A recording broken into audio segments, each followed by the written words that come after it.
On today's episode of The Sit Down presented by Visa, we are thrilled to be joined by Canadian international attacker and the newest member of the Portland Thorns, Marie-Yasmine Alidou. My goodness, what a week it has been for you. From a career-altering decision to transfer to the Portland Thorns, getting ready for two matches as well against Argentina. Mimi, I guess we should start with the newsy item, and that is your new multi-year deal.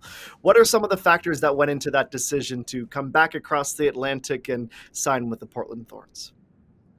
Thank you for having me here. I think, this move was initially not really supposed to happen right now because I was still under contract.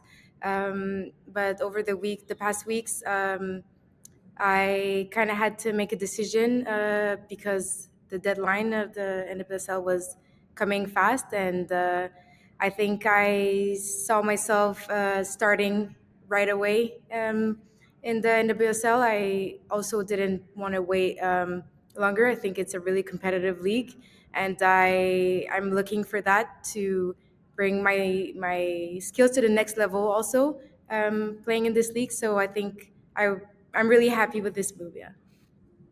Well, there's absolutely no denying that the NWSL is one of, if not the elite league in women's football at the moment. And we're seeing a lot of your teammates as well make that decision to leave Europe to come home to North America to play. I'm wondering if, as you go through these conversations with family and agents and teammates, did you talk to anyone that has done that return to the NWSL and were you able to lean on anyone for some advice in that regard? I think over the past camps, I have spoken with different teammates that have done this jump from Europe to NWSL, and they all said that they don't regret their decisions. So I think that helped me also to be more comfortable making that big decision, that next step.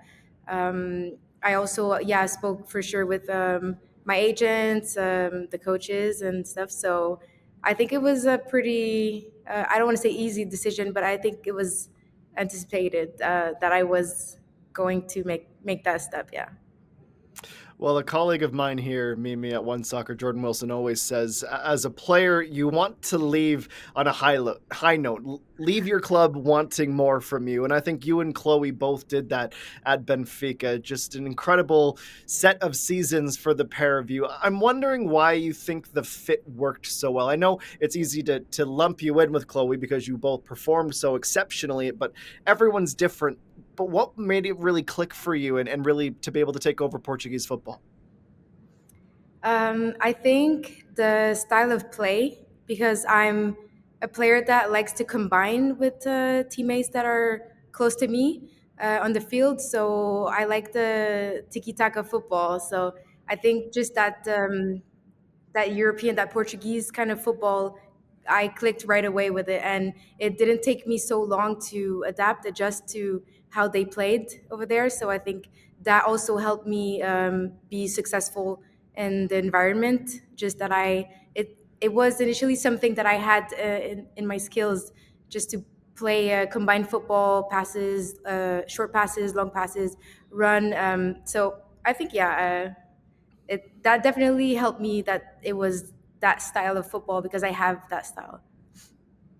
Well, and that combination was clearly on display with your international teammates as well. I mean, you've been rolling in the past few camps, your past few caps as well. The hat trick against Chinese Taipei certainly stands out.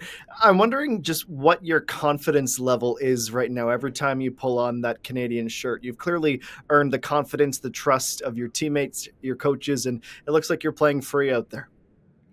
Yeah, I think the past years I have not been the most confident coming in this environment.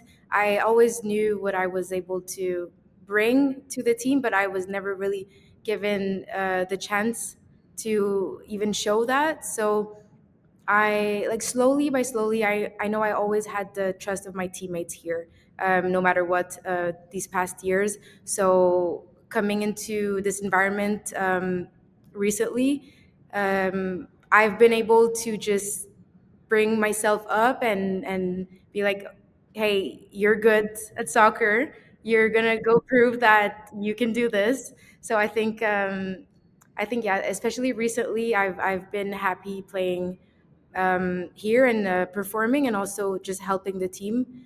Uh, I don't know. I'm just happy. Yeah. You can see it in your face, you can hear it in your voice. And you talk about recency. We certainly just saw Casey Stoney's first camp at the Pinatar Cup, of which you lot ended up as champions. Obviously, always good to win a trophy and have something to celebrate. But when you think about this transition, and I think all the supporters of your program, all the members of the media know the history.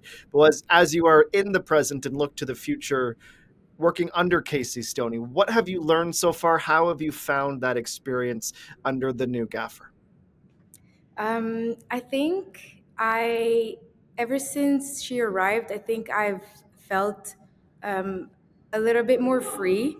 I think we had conversations just about how I need to play freely and I need to just show that I'm good and capable of doing the things that I do good, for example, in club. So I just to transfer this energy here and just to believe, basically, just to believe in myself and to trust myself and keep being creative. So I think just having that conversation with the coach helped me be a little bit more free on the field.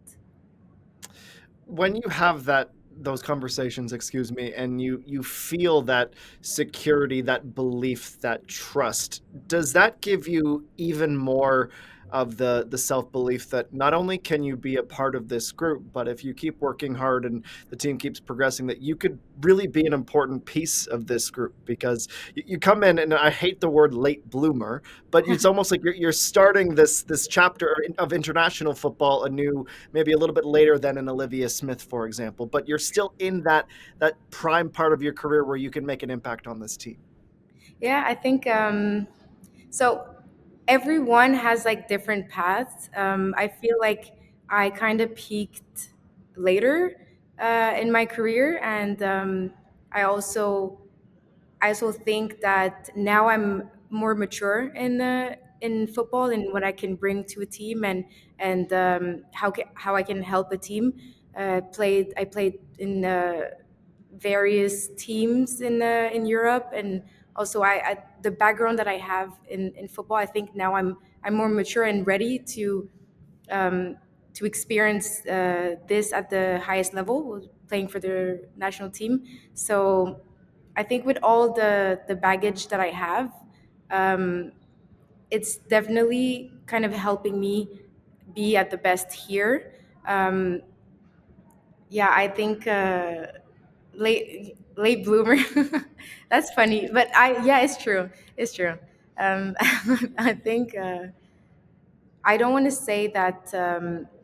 I was not performing before because I've had years that I was performing, but I'm definitely really thankful to have the chance now to show what I'm capable of. And I'm really, honestly, really grateful for that. So I'm looking forward to the future with this team. And I'm really happy that some people took a chance on me, basically. Oh, I Yeah. think that's really eloquently put, actually, because it's not always about playing your best, but it's playing your best under the right conditions, the right timing. It all has to come together, and Yes. it seems like you're in that space right now, Mimi, which must be very exciting. And in that role, a member of this attack, and mentioned the hat trick, 7 goals against Chinese Taipei, a great Pinatar Cup in general for the offensive unit. We're seeing what Olivia Smith's doing, and we can go down the list of the different players that can impact this team.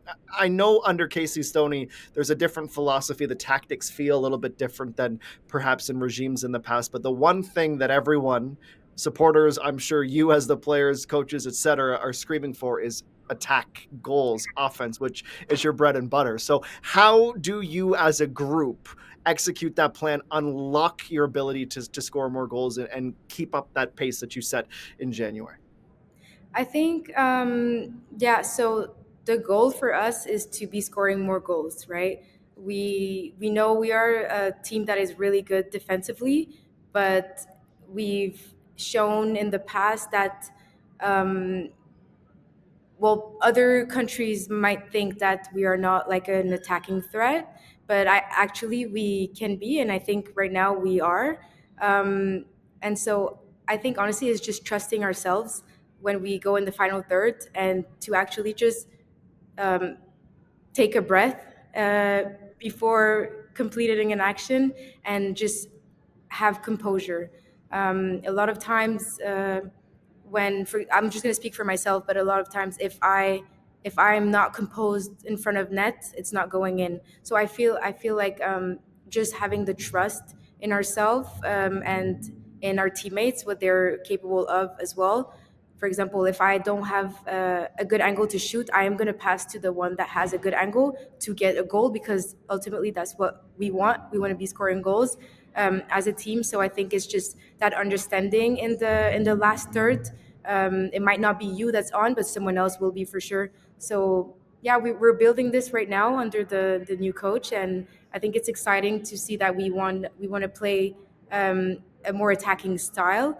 But playing in more attacking style, we might have more transitions. I don't know. It's you know how football works. So I think it's exciting as an attacking player that we put a little bit more emphasis in the attack phase. Yeah.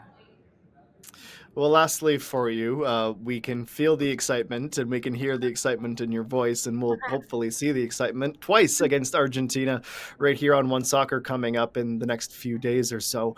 First of all, I'm sure that you and your teammates are thrilled to be back at home playing matches, back on the West Coast in British Columbia, which I suppose is your new home in the Pacific Northwest. Just what are you looking forward to in these two friendlies against Argentina, and what sort of things are you hoping to try or to prove in these matches?